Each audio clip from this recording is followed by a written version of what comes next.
President Johnson, Mr. Speaker, Mr. Chief Justice, President Eisenhower, Vice President Nixon, President Truman, Reverend clergy, fellow citizens.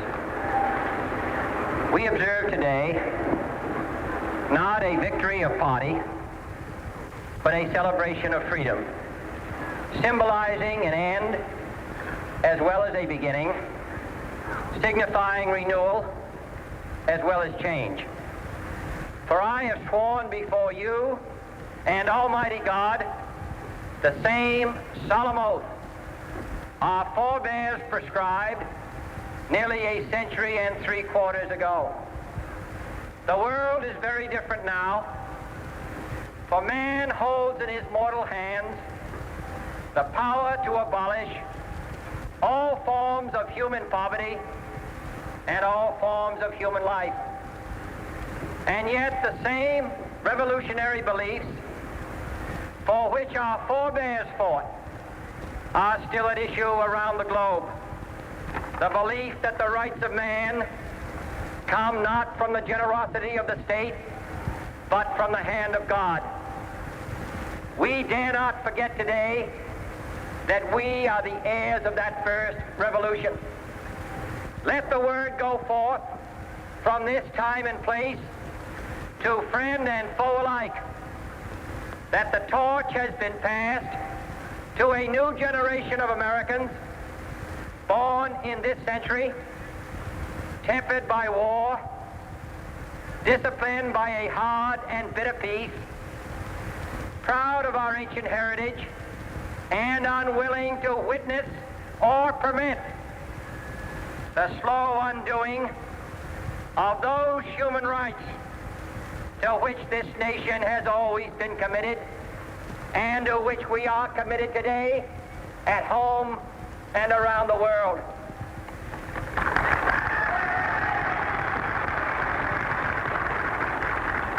Let every nation know, whether it wishes us well or ill, that we shall pay any price, bear any burden, meet any hardship, support any friend, oppose any foe to assure the survival and the success of liberty.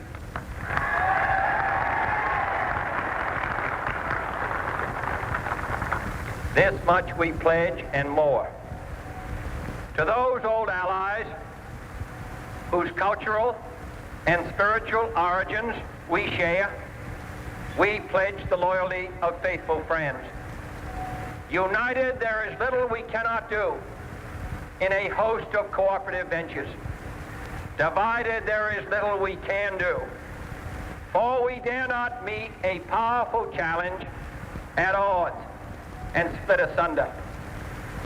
To those new states whom we welcome to the ranks of the free, we pledge our word that one form of colonial control shall not have passed away merely to be replaced by a far more iron tyranny.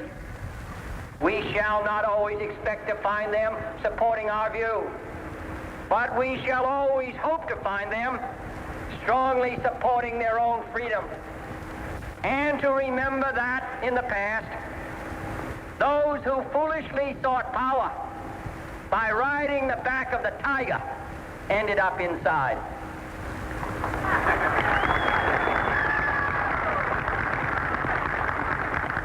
To those people in the huts and villages of half the globe struggling to break the bonds of mass misery, we pledge our best efforts to help them help themselves for whatever period is required, not because the communists may be doing it, not because we seek their votes, but because it is right.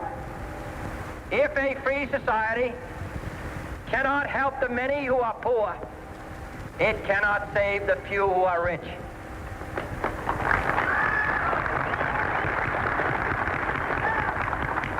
To our sister republics south of our border, we offer a special pledge to convert our good words into good deeds, in a new alliance for progress, to assist free men and free governments in casting off the chains of poverty. But this peaceful revolution of hope cannot become the prey of hostile powers. Let all our neighbors know that we shall join with them to oppose aggression or subversion anywhere in the Americas. And let every other power know that this hemisphere intends to remain the master of its own house.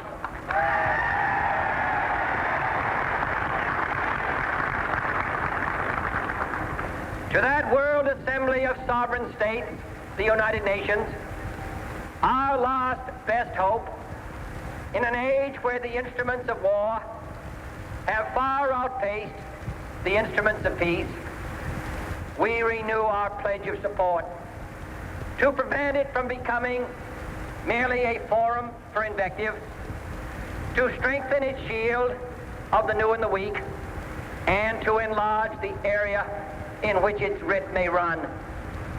Finally, to those nations who would make themselves our adversary, we offer not a pledge, but a request that both sides begin anew the quest for peace.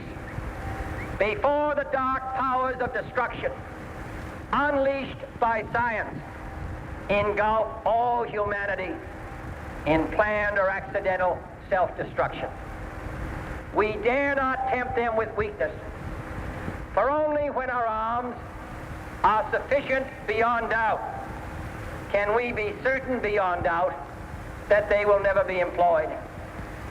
But neither can two great and powerful groups of nations take comfort from our present course, both sides overburdened by the cost of modern weapons, both rightly alarmed by the steady spread of the deadly atom, yet both racing to alter that uncertain balance of terror that stays the hand of mankind's final war. So let us begin anew, remembering on both sides that civility is not a sign of weakness, and sincerity is always subject to proof. Let us never negotiate out of fear, but let us never fear to negotiate.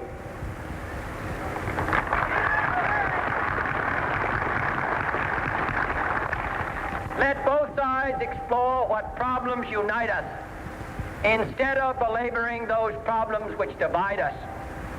Let both sides, for the first time, formulate serious and precise proposals for the inspection and control of arms, and bring the absolute power to destroy other nations under the absolute control of all nations.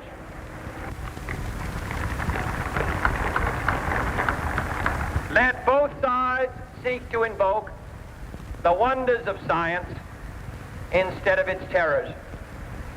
Together, let us explore the stars, conquer the deserts, eradicate disease, tap the ocean depths, and encourage the arts and commerce. Let both sides unite to heed in all corners of the earth the command of Isaiah to undo the heavy burdens and let the oppressed go free. And if a beachhead of cooperation may push back the jungle of suspicion, let both sides join in creating a new endeavor, not a new balance of power, but a new world of law, where the strong are just and the weak secure and the peace preserved. All this will not be finished in the first 100 days, nor will it be finished in the first 1,000 days, nor in the life of this administration, nor even perhaps in our lifetime on this planet. But let us begin.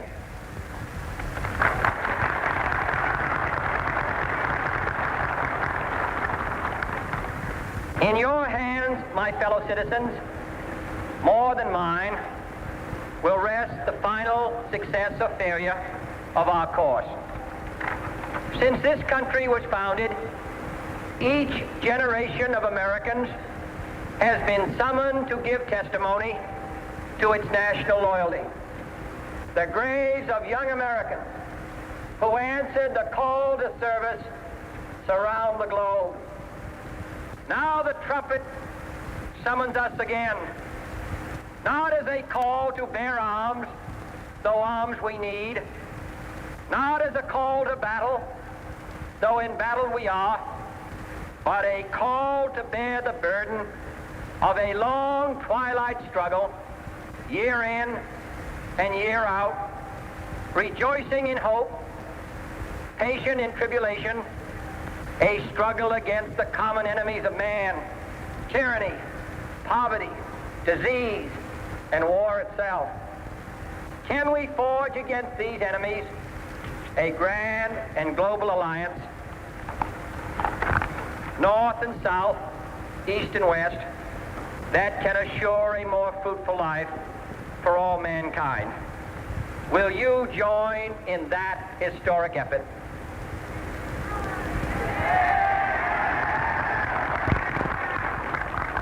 In the long history of the world, only a few generations have been granted the role of defending freedom in its hour of maximum danger.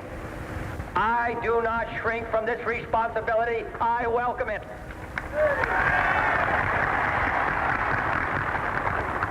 I do not believe that any of us would exchange places with any other people or any other generation.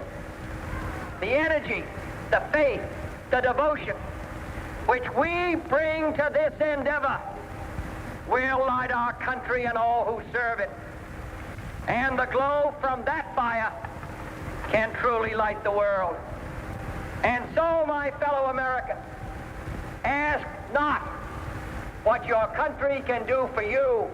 Ask what you can do for your country.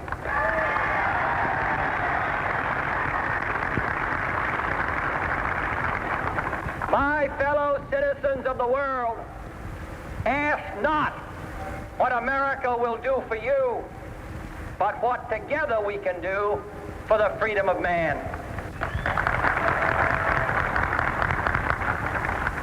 Finally, whether you are citizens of America or citizens of the world, ask of us here the same high standards of strength and sacrifice which we ask of you. With a good conscience, our only sure reward, with history the final judge of our deeds, let us go forth to lead the land we love, asking his blessing and his help, but knowing that here on earth, God's work must truly be our own.